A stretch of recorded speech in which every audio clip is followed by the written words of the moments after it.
सभी गुरुजनों को नमस्कार। स्वागत है आपका प्रयास एडू हब के यूट्यूब चैनल पर। दोस्तों, मैं आपका दोस्त आपका भाई श्याम दातीच आपका स्वागत करता हूं रीड संस्कृत मेंस लेवल 2 के लिए, जो हमारी मॉक टेस्ट सीरीज चल रही है 2.0।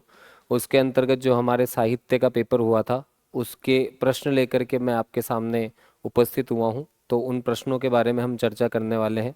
सबसे पहले जो आपका प्रश्न है वो दिया गया है कि कुमार संभव किसकी कृति है, अर्थात कुमार संभव किसने लिखी थी, ये चीज़ यहाँ पर पूछी गई है। तो इसका जो आंसर होगा मित्रों, वो होगा ऑप्शन बी, कालिदास की कृति थी। हम सभी जानते हैं कालिदास का ये काव्य था, ठीक है, महाकाव्य था कालिदास का, जिसमें कितने सर्ग हैं भाई? 17 सर्ग हैं। तो इसका आंसर क्या हो जाएगा? ऑप्शन बी आंसर रह जाएगा। क्वेश्चन नंबर 82 देखिएगा, कुमार संभवस्य सर्गाकृति। तो अभी अभी मैंने कहा 17 सर्ग है इसमें, तो कुल टोटल 17 सर्गों की वजह से इसका आंसर क्या हो जाएगा? ऑप्शन ए आंसर यहाँ पर रहेगा। कुमार संभवस्य मुख्य रस है, कुमार संभव का मुख्य रस कौन सा है? तो वीर रस है मित्रों। कुमार संभव का मुख्य रस कौन सा माना गया है? वीर रस। तो यहाँ पर आंसर हो जाएगा आपका ऑप्शन बी, वीर रस के आधार पर। नेक्स्ट देखिए, कुमार संभवस्य उपजीव्य ग्रंथ है। कुमार संभव का उपजीव ग्रंथ जो है वो है स्कंद पुराण से ये कहानी ली गई है। तो स्कंद पुराण को उपजीव्य मान करके कालिदास ने कुमार संभव महाकाव्य की रचना की थी, ठीक है। नेक्स्ट देखिए, कुमार संभवे कस्याः तपस्याः वर्णनम दश्यते। किसकी तपस्या का वर्णन था? तो कुमार संभव में तपस्या किसने की थी? पार्वती ने। किसको प्राप्त करने के लिए? भगवान शंकर को प्राप्त करने के लिए। तो यहाँ पर आंसर हो जाएगा ऑप्शन सी, पार्वत्याः। नेक्स्ट देखिए, क्वेश्चन नंबर 86, शरीर माध्यम खलु धर्म साधनम, ये किस काव्य की सूक्ति है? तो ये कुमार संभव की सूक्ति है, ठीक है। शरीर माध्यम खलु धर्म साधनम, इस प्रकार की ये सूक्ति रही है। नेक्स्ट देखिए, कुमार संभवे कह सर्ग अनुचितम इति मन्यते। एक सर्ग है कुमार संभव में जिसमें क्या है, भगवान शिव के और पार्वती जी के विलास का वर्णन है। तो वो 8वां सर्ग है। उस 8वें सर्ग के वर्णन को अनुचित माना है। बहुत सारे जो संस्कृत विद्वान हैं उन्होंने इस सर्ग के वर्णन को अनुचित माना है। तो ऑप्शन सी यहाँ पर सही आंसर रहेगा। नेक्स्ट देखिए, कुमार संभवे कश्य वध है वर्णित है। तो वास्तविक रूप से एक राक्षस था तारकासुर।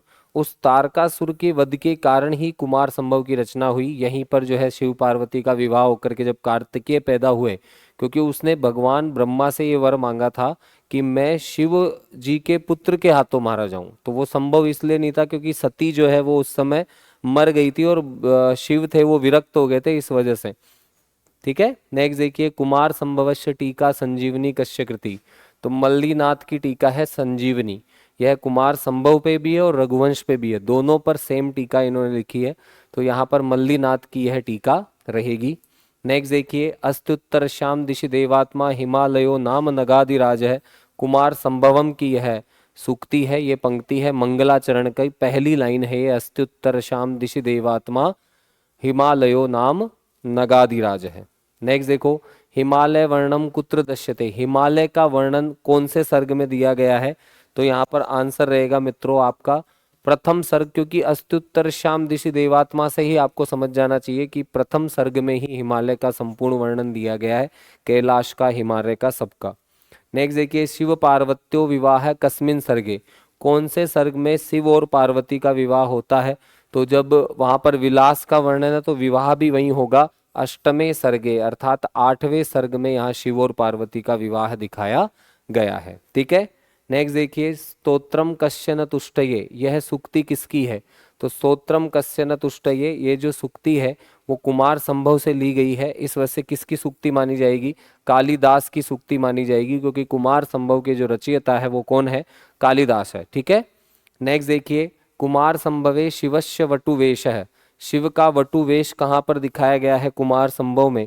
तो उसका आंसर है मित्रों ऑप्शन बी, पंचम सर्ग में यह वटुवेश धारण करके शिव जो है वो पार्वती से मिलने जाते हैं। ऑप्शन बी यहाँ पर आंसर हो जाएगा। 95th जो क्वेश्चन है वो कहता है कुमार संभव की रीति कौन सी है? तो कुमार संभव में जो रीति प्रयुक्त हुई है वो है वैदर्भी रीति, ठीक है। वैदर्भी रीति का इन्होंने प्रयोग किया है कालिदास जी ने। तो यहाँ पर आंसर क्या हो जाएगा? ऑप्शन ए हो जाएगा। क्वेश्चन नंबर 96 देखिए, कार्तिकेयस्य जन्म है कस्मिन सर्गे। कार्तिकेय का जन्म कौन से सर्ग में हुआ? तो 11वें सर्ग में जो है कार्तिकेय का जन्म बताया गया है। 11वें सर्ग में कार्तिकेय का जन्म हो गया था। नेक्स्ट देखिए 97 क्वेश्चन, न धर्म वृद्धेषु वय क्षमीक्षते, यह किसकी सूक्ति है? तो न वयः धर्मस्य वयः समीक्षते, यह जो सूक्ति है मित्रों ये कुमार संभव से ली गई है। कालिदास जी ने यह सूक्ति जो है किसके लिए लिखी थी कि आपको वहां पर जितनी भी सारी चीजें हैं वो बताई गई है इस महाकाव्य के अंतर्गत, तो उसके अंतर्गत यह सूक्ति लिखी गई है। ठीक है, तो क्वेश्चन नंबर 97 में इसका जो आंसर रहेगा वो ऑप्शन बी रहेगा, कुमार संभवात। ठीक है,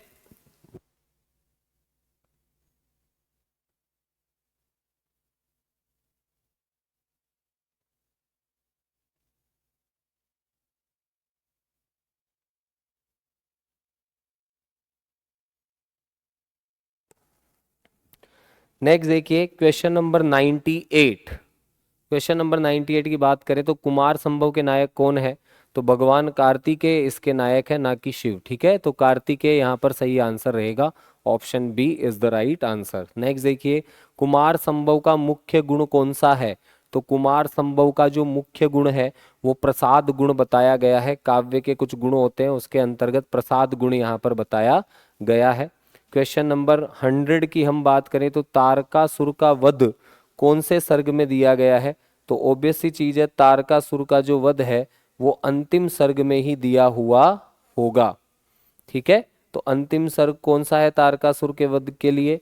अंतिम सर्ग आपका 17वां सर्ग है, क्योंकि इस ग्रंथ में कितने सर्ग हैं? टोटल 17 सर्ग है, तो आंसर रह जाएगा ऑप्शन ए। नेक्स्ट देखो 101, रघुवंश कश्य काव्यम, रघुवंश किसका काव्य है? तो कालिदास जी का काव्य है। रघुवंश जो है वो कालिदास जी का काव्य बताया गया है। नेक्स्ट देखिए ऑप्शन बी, रघुवंश में कितने सर्ग है? 19 सर्ग है मित्रों। जो विषम संख्या वाले महाकाव्य हैं वो कालिदास के हैं, 17 कुमार संभव और 19 रघुवंशम। ठीक है, नेक्स्ट देखिए रघुवंशी प्रथम राजा, रघुवंश में पहला राजा कौन है? तो कहा जाता है पहला राजा था रघुवंश का दिलीप, ना कि रघु। ठीक है, तो ध्यान रखना है, आंसर रहेगा ऑप्शन बी। ठीक है, रघुवंश का पहला राजा कौन सा होगा? Option B Dilip.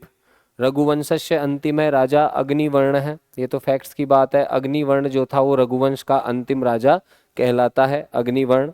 नेक्स्ट देखिए 105 में रघुवंशस्य टीका संजीवनी, वही मैंने आपको बता दिया, दोनों ग्रंथों पर सेम नाम से टीका लिखी है, किसने? मल्लीनाथ ने। संजीवनी टीका है, ऑप्शन ए यहाँ पर आंसर रहेगा। 106 में रघुवंश में कितने राजा हैं? रघुवंश में 31 राजा बताए गए हैं। ठीक है, कितने राजा बताए गए हैं? 31 राजा बताए गए हैं।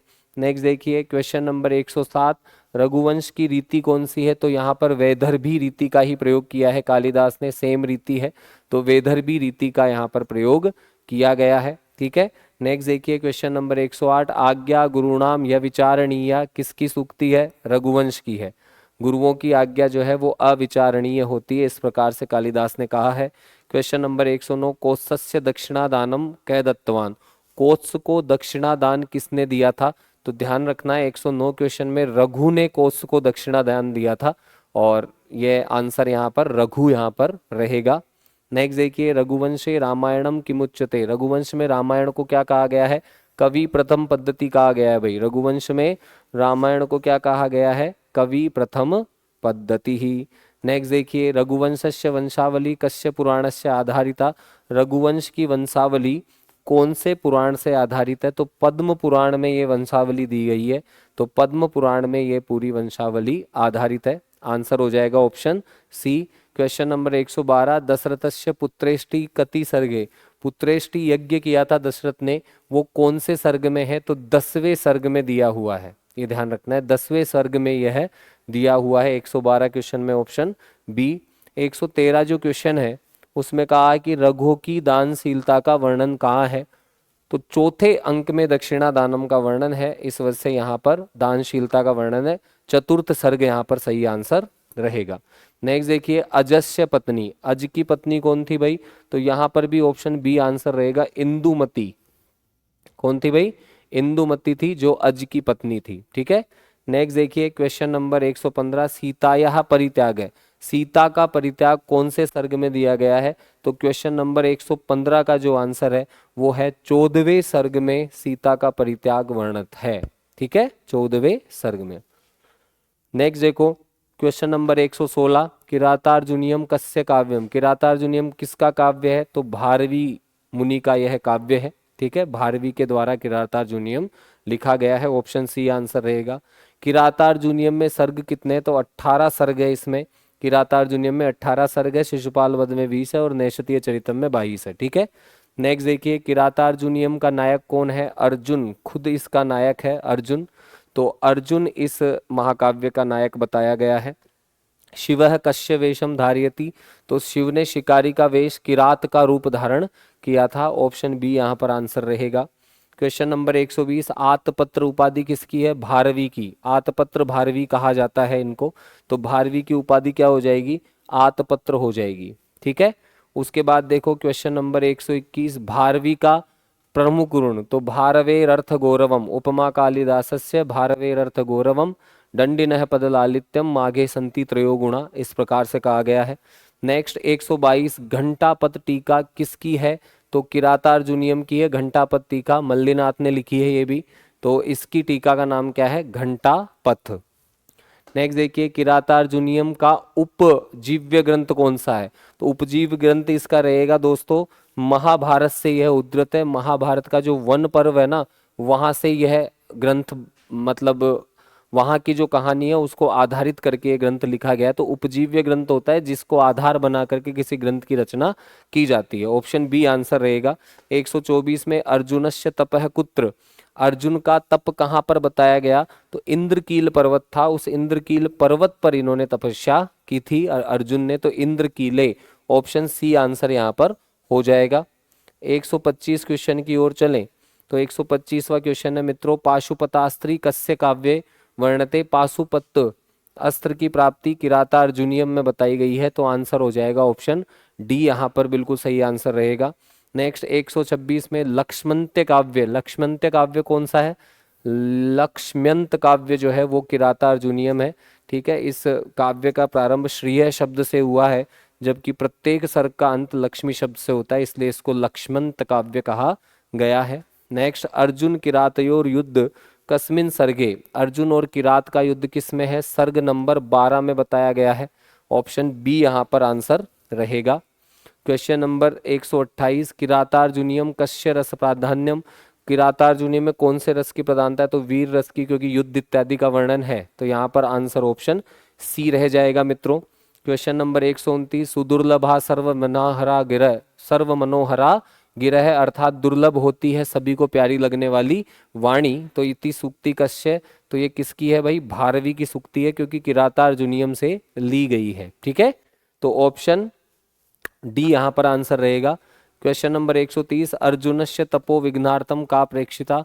अर्जुन की तपस्या को भंग करने के लिए किन को भेजा गया था? तो अप्सरस है, अप्सराओं को भेजा गया था। ठीक है, अप्सराओं के द्वारा उनकी जो तपस्या है उसको भंग करने की कोशिश की गई थी। ठीक है, नेक्स्ट देखिए, पाठ्य सहगामी क्रियासु नास्ति? पाठ्य सहगामी क्रिया में क्या क्या नहीं होता है? प्रतियोगिता होती है, वाद विवाद होता है, भाषण होता है, विवाद नहीं होता है। तो ऑप्शन बी यहाँ पर सही आंसर रहेगा। ठीक है, क्वेश्चन नंबर 132, गद्य शिक्षणस्य प्रमुखम उद्देश्यम? तो गद्य शिक्षण का प्रमुख उद्देश्य क्या होता है? ध्यान रखना है, ज्ञानात्मक उद्देश्य होता है। ग्रहण एवं अभिव्यक्ति ज्ञान के अंतर्गत आते हैं। तो आंसर क्या हो जाएगा? ज्ञानात्मक, ऑप्शन डी। क्वेश्चन नंबर 133, उच्चारण सुधार के लिए क्या करना चाहिए? तो मौन वाचन, पद्य वाचन, लेखनाभ्यास नहीं, भाषा प्रयोगशाला का जो है प्रयोग करना चाहिए। जब तक बोलेंगे नहीं तब तक उच्चारण कभी सुधरेगा नहीं। तो भाषा प्रयोगशाला का प्रयोग कर सकते हैं। व्यास विधि कौन से शिक्षण की होती है? तो व्यास विधि जो होती है वो आपकी गद्य शिक्षण की होती है मित्रों। व्यास विधि,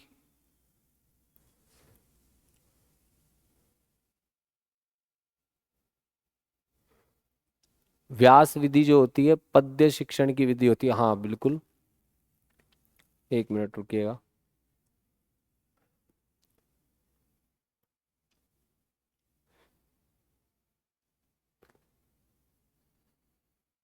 यहाँ पर भाषा संसर्ग विधि और व्यास विधि दोनों यहाँ पर बताई गई है। तो यहाँ पर कह रहा है कि व्यास विधि से संबंधित ये सवाल है।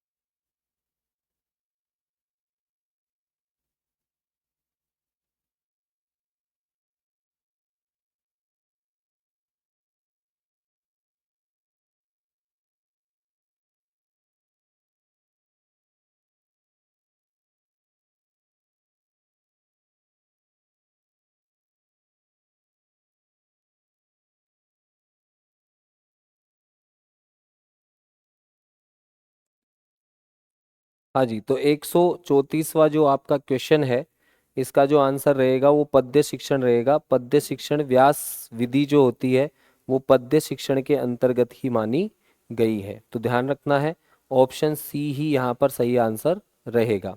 आगे चलते हैं मित्रों।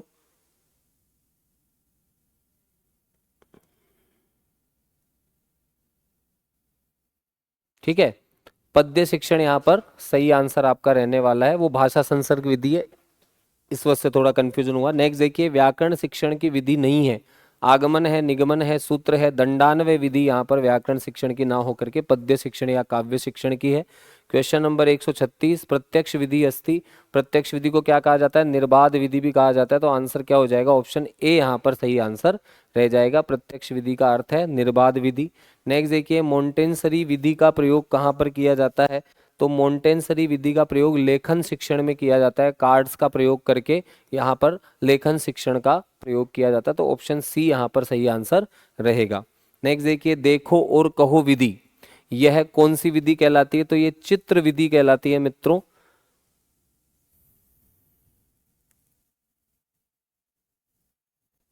देखो और कहो विधि जो होती है आपकी, उसके बारे में मैं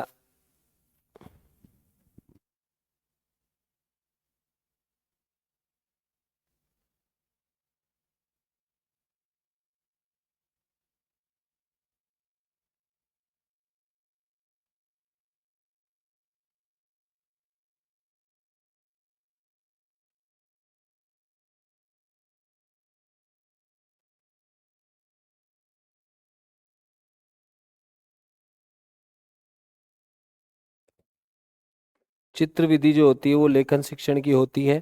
और यहाँ पर देखो और कहो विधि, क्योंकि ये किससे संबंधित है? ये वाचन से संबंधित है। तो वाचन की वजह से यह किसकी है? अनुकरण विधि भी इसको कहा जाता है। अर्थात जिस प्रकार से बोला जा रहा है उसी प्रकार से बोलकर बताना अनुकरण विधि के अंतर्गत आता है। तो ऑप्शन बी यहाँ पर सही आंसर आपका रहेगा, अनुकरण विधि। ये लेखन शिक्षण की विधि होती है, चित्र विधि, ये ध्यान रखना है। ठीक है, नेक्स्ट देखिए, पठन कौशलस्य मुख्यम अवयवम नास्ति, पठन कौशल का मुख्य अवयव को कौन सा नहीं होता है? तो आत्मविश्वास, आरोह अवरोह, विराम, धावन, भागना नहीं होता है। अर्थात आपको जल्दी जल्दी नहीं बोलना होता है। तो पठन जब आप जल्दी जल्दी करोगे तो स्पष्ट रूप से सुनाई नहीं देगा। नेक्स्ट देखिए, संस्कृतस्य लिपि अस्ति, संस्कृत की लिपि कौन सी है? तो देवनागरी लिपि है, आप सभी को पता है। देवनागरी लिपि यहाँ पर बताई गई है। नेक्स्ट 141, रचना कार्येषु नास्ति, रचना कार्य में क्या नहीं आता है? तो रचना कार्य में कभी भी व्याकरण नहीं आता है, क्योंकि व्याकरण की रचना नहीं की जा सकती, व्याकरण का अभ्यास किया जा सकता है। नेक्स्ट देखिए 142, कंठस्थीकरण विधे अपरम नाम, कंठस्थीकरण विधि का दूसरा नाम क्या है? तो सूत्र विधि को ही कंठस्थीकरण विधि कहा जाता है, क्योंकि व्याकरण में ये बहुत आवश्यक होता है कि आप सूत्रों का कंठस्थीकरण करें। अनुवाद से को भेद है, अनुवाद के कौन से भेद होते हैं? तो यहाँ पर क्वेश्चन नंबर 143 में जो आपका आंसर रहेगा, ये तीनों प्रकार के अनुवाद होते हैं, अक्षरानुवाद, तथ्यानुवाद, भावानुवाद। ठीक है, ये तीनों अनुवाद होते हैं। सर्वे यहाँ पर आंसर रहेगा। 144 में लेखन शिक्षणस्य विधि नास्ति, लेखन शिक्षण की कौन सी विधि नहीं है? तो यहाँ पर जो आंसर रहेगा आपका वो 144 क्वेश्चन में रहेगा ध्वनि साम्य विधि, क्योंकि ये बोलने की विधि है, अर्थात ये भाषण शिक्षण की विधि है। नेक्स्ट देखिए, अभिनय विधेय प्रयोग है कुत्र, अभिनय विधि का प्रयोग कहाँ होता है? नाटक शिक्षण में होता है मित्रों। ऑप्शन सी यहाँ पर सही आंसर रहेगा, नाटक शिक्षण में अभिनय विधि का प्रयोग होता है। नेक्स्ट देखिए, प्रश्नोत्तर विधेय दर्शनम भवति, प्रश्नोत्तर विधि का सर्वप्रथम प्रयोग कहाँ हुआ था? महाभाष्य में हुआ था। ऑप्शन बी आंसर यहाँ पर रहेगा। ठीक है। क्वेश्चन नंबर 147, व्याकरणानुवाद विधि प्रवर्तक है तो ऑप्शन सी। ठीक है, ऑप्शन सी यहाँ पर आंसर रहेगा 147 में। भंडारकर विधि को व्याकरणानुवाद विधि कहा जाता है। नेक्स्ट देखिए, संस्कृत गद्य शिक्षणस्य विधि नास्ति, तो आगमन विधि नहीं है क्योंकि ये व्याकरण की विधि है, तो ये गद्य शिक्षण की विधि नहीं है। क्वेश्चन नंबर 149, पद्य शिक्षणे सर्वाधिकम महत्वम वर्तते, तो पद्य शिक्षण में सबसे ज्यादा महत्वपूर्ण सोपान कौन सा है? रसानुभूति। जब तक रसानुभूति नहीं होगी पद्य शिक्षण का उद्देश्य पूरा नहीं होगा। और इस प्रश्न पत्र का अंतिम जो प्रश्न है वो कह रहा है मित्रों की प्रारंभिक स्तरीय संस्कृत व्याकरण से सर्वोत्तम प्रणाली, तो आगमन प्रणाली आपको ध्यान रखना है। आगमन प्रणाली प्रारंभिक स्तर में, प्राथमिक स्तर में काम आती है, उदाहरण से नियम की ओर। ठीक है मित्रों, तो ये था आपका पेपर। ठीक है, कालिदास, भारवी और साथ में आपकी शिक्षण विधियों के से संबंधित। मिलते हैं नेक्स्ट पेपर में नए पेपर के सॉल्यूशन लेकर के। तब तक के लिए आप सभी को धन्यवाद। स्वस्थ रहें, मस्त रहें, पढ़ाई करने में व्यस्त रहें मित्रों। जय हिंद, जय भारत।